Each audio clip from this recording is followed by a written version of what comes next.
Assalamu alaikum wa rahmatullah. Est-ce que le Coran peut être l'œuvre d'un charlatan? Est-ce que ce livre est peut-être l'œuvre de Muhammad alayhi salatu wassalam, c'est-à-dire sa propre invention, et qu'il aurait donc réussi à manipuler les gens et à arnaquer les milliards de personnes qui ont cru dans son message et qui l'ont considéré comme un prophète, alors qu'en réalité, il n'est pas plus qu'un imposteur, charlatan, qui a réussi à faire croire au monde entier que le Coran est la parole de Dieu, alors que ce n'est que sa parole. Est-ce qu'il peut être un charlatan? C'est ça la question. Et donc, le Coran serait-il son invention? C'est impossible. Pour la simple et unique raison que tous les gens qui l'ont côtoyé et connu l'ont considéré, surnommé As-Sadiqul Amin, l'honnête, digne de confiance. Ils ont reconnu que cet homme, Muhammad, n'avait jamais menti de sa vie et qu'il n'était pas au quotidien un menteur et un manipulateur. Vous savez, avant qu'il ne devienne prophète, donc avant qu'il, je mets ça entre guillemets, prétende que le Coran est la parole de Dieu, avant cela, pendant 40 ans, on ne l'avait jamais vu mentir, voire même on ne l'avait jamais vu avoir un mauvais comportement, faire quelque chose d'immoral. Il était exemplaire sur tous les plans. Au niveau éthique, il était impeccable, irréprochable. Il s'est construit une réputation en béton, c'est-à-dire qu'on ne peut absolument pas ébranler et remettre en doute. Je vais vous donner des preuves. Vous savez, il y a deux Américains qui sont des spécialistes, des références dans le domaine de ce qu'on appelle le développement personnel. Ils ont posé une question entre les années 1987 et 2007, donc ça a duré quand même 20 ans. Ils ont posé une question à plus de 1 million de personnes. Ils ont fait un sondage sur les 5 continents. La question est la suivante: quelles sont les qualités que vous exigez, que vous recherchez dans ceux qui vous dirigent? Que ça soit un homme politique ou que ça soit votre patron dans votre boîte, dans votre entreprise, ou bien votre père, votre mère, bref, toute personne qui a une autorité sur vous et qui peut contrôler votre vie et qui peut vous imposer des choses. Qu'est-ce que vous attendez de cette personne en termes de qualité? Ils ont donné plusieurs qualités, mais celle qui revenait toujours en tête de liste pendant les 20 ans et chez toutes les personnes interrogées, la majorité des personnes interrogées, nous attendons de ces gens qui nous dirigent qu'ils soient honnêtes et dignes de confiance. Qu'on puisse leur faire confiance parce que nous allons les désigner comme étant nos responsables. On va leur demander de nous faire certaines choses, on va voter pour eux, on va les choisir. Donc nous attendons d'abord qu'ils tiennent leurs promesses et qu'ils aillent au bout de leurs engagements. Si ce sont des menteurs, des arnaqueurs, on ne veut pas qu'ils soient au-dessus de nous et qu'ils nous commandent. C'est tout à fait logique. Et ils ont, suite à cette étude, publié un livre qui s'appelle « Crédibilité ». Et ils ont défini la crédibilité ainsi: c'est le fait d'être honnête, digne de confiance. Cela signifie que les gens, quelle que soit leur culture, quelle que soit l'époque ou la société, ils ont tous la même aspiration. C'est d'avoir quelqu'un qui les dirige, qui a ces deux qualités, ou cette qualité, la crédibilité, qu'on peut traduire comme l'honnêteté et être digne de confiance, être intègre. C'est exactement ce que les gens ont trouvé dans Muhammad alayhi salatu wassalam, au point de le surnommer As-Sadiqul Amin. Vous savez, il présentait d'autres qualités. Il était courageux, il était généreux, il était hospitalier, il était éloquent. Mais on a voulu le surnommer par cette qualité en particulier. Parce que les Arabes pouvaient le concurrencer plus ou moins dans la générosité. Ils étaient connus pour être généreux, avoir le cœur sur la main. Ils étaient connus aussi pour être hospitaliers. Ils étaient connus, ils se faisaient la concurrence dans le courage. C'était un peuple poète, éloquent. Mais les Mécois, puisqu'ils étaient des commerçants, souvent, ils pratiquaient le mensonge pour arnaquer les clients. Tandis que Muhammad, alors qu'il était commerçant, dans le monde des affaires, où l'argent nous fait oublier notre honnêteté, où l'objectif c'est de prendre un maximum d'argent et faire un maximum de gains, quitte à tromper les clients et ses concurrents, dans ce monde-là, Muhammad se distinguait par son honnêteté et sa confiance. Au point que Amr ibn al-As nous dit « J'ai lu dans la Bible la description, le portrait de Muhammad qui ressemble à ce que Dieu a dit de lui dans le Coran. Et parmi les qualités qui étaient citées dans la Bible, aujourd'hui ça a disparu, c'est qu'il n'hurlait pas dans les marchés. Ça signifie quoi? Les Arabes, pour vendre leurs marchandises, la vantaient, attiraient les clients, ils hurlaient. « Venez acheter chez nous, nous avons ceci, nous avons cela ». C'est une manière de faire du marketing, c'est-à-dire de manipuler les clients. Tu fais du cinéma, tu utilises des méthodes, des stratégies commerciales pour faire croire aux gens quelque chose qui n'est pas vrai, qui ne correspond pas à la réalité. Ta marchandise n'est pas forcément meilleure de celle de ton concurrent, mais tu veux donner l'impression. Mais le prophète n'était pas ainsi. Il était tellement honnête, droit, que Khadija, radiyallahu anha, qui était une riche commerçante, a décidé de l'épouser pour cette qualité. Car elle l'avait employé et lui avait confié la mission d'aller vendre pour elle des marchandises en Syrie. Et elle a demandé à son serviteur Maïsara d'accompagner Muhammad et de l'observer. Et quand, de retour, il va lui faire un compte rendu de ce séjour qu'il a passé avec Muhammad, il va dire à Khadija, c'est un homme exceptionnel. C'est quelqu'un qui se distingue des autres commerçants par sa moralité. Et elle va dire, c'est lui que je recherche. Des gens l'avaient demandé en mariage, très riche, puissant. Mais elle savait que ces gens étaient malhonnêtes. Elle a dit, lui, il est plus jeune que moi de 15 ans, il avait 25 ans, elle en avait 40. Elle a dit, je vais quand même lui proposer qu'on vive ensemble. Et le prophète va accepter, alors qu'il était plutôt, disons, pauvre, et elle était riche, et puis il y avait cet écart d'âge, mais ils avaient les mêmes principes et la même volonté d'être honnêtes.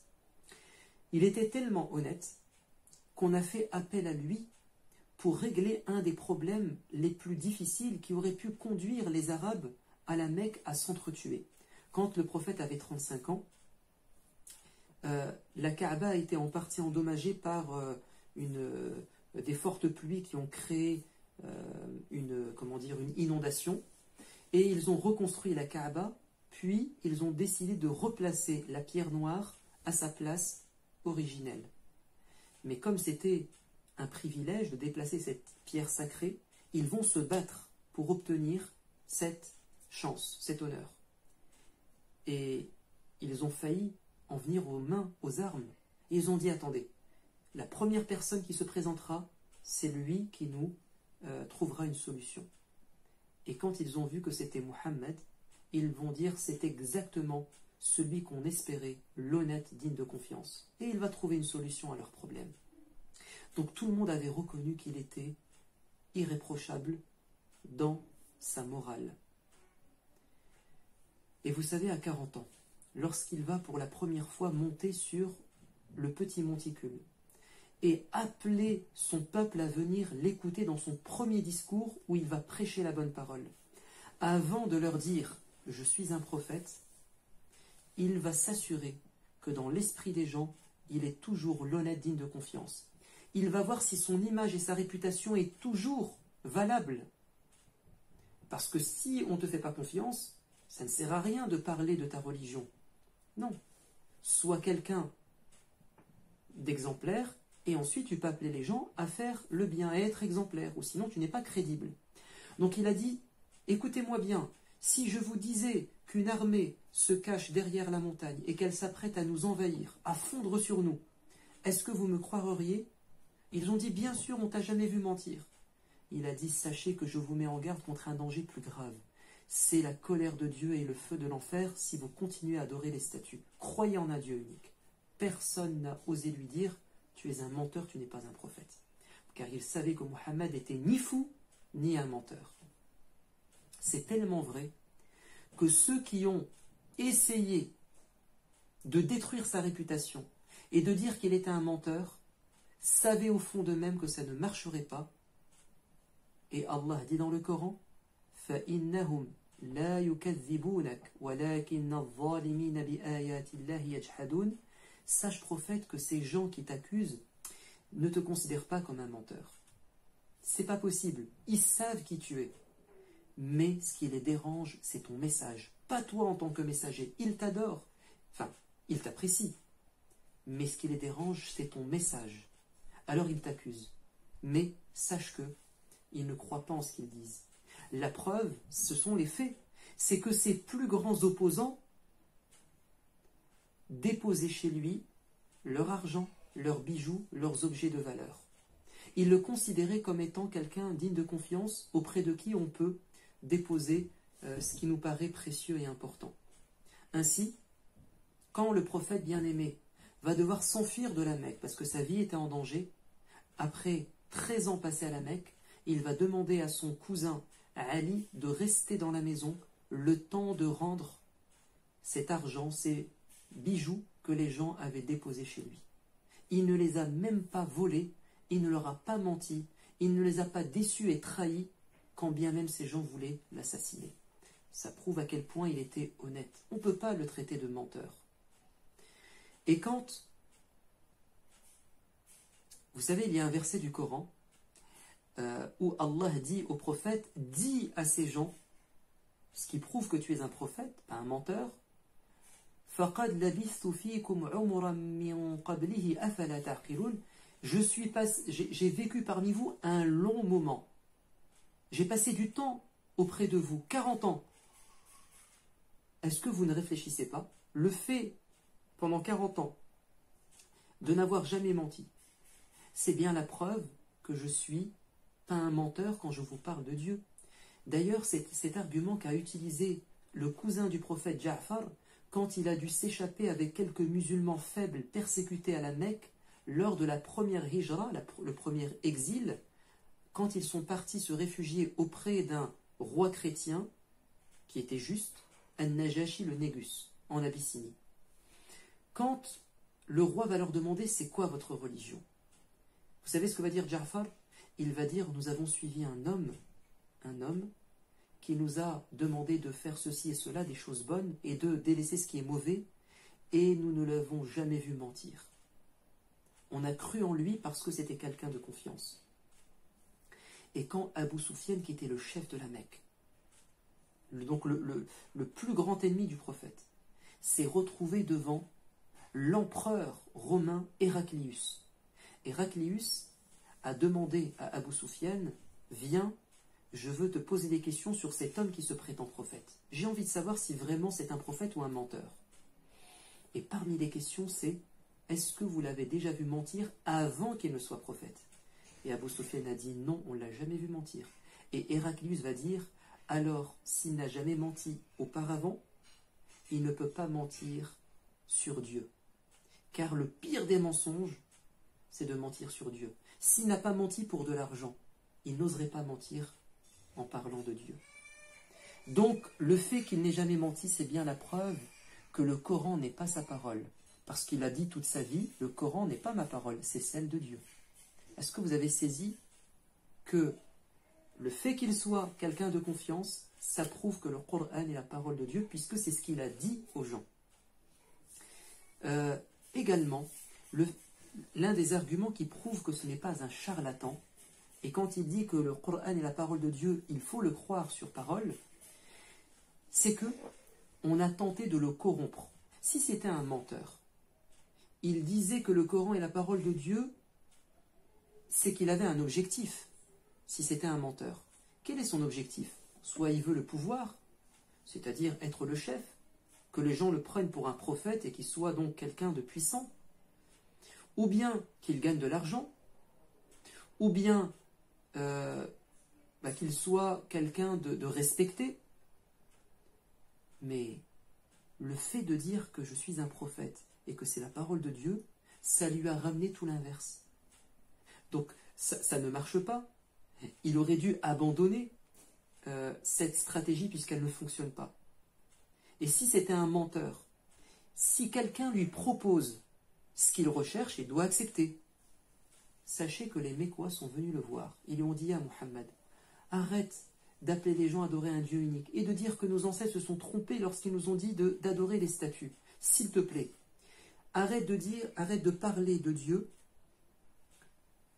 et nous sommes prêts à te donner tout l'argent que tu désires, nous sommes prêts à te donner les plus belles femmes que tu veux, nous sommes prêts à faire de toi notre chef et à te respecter.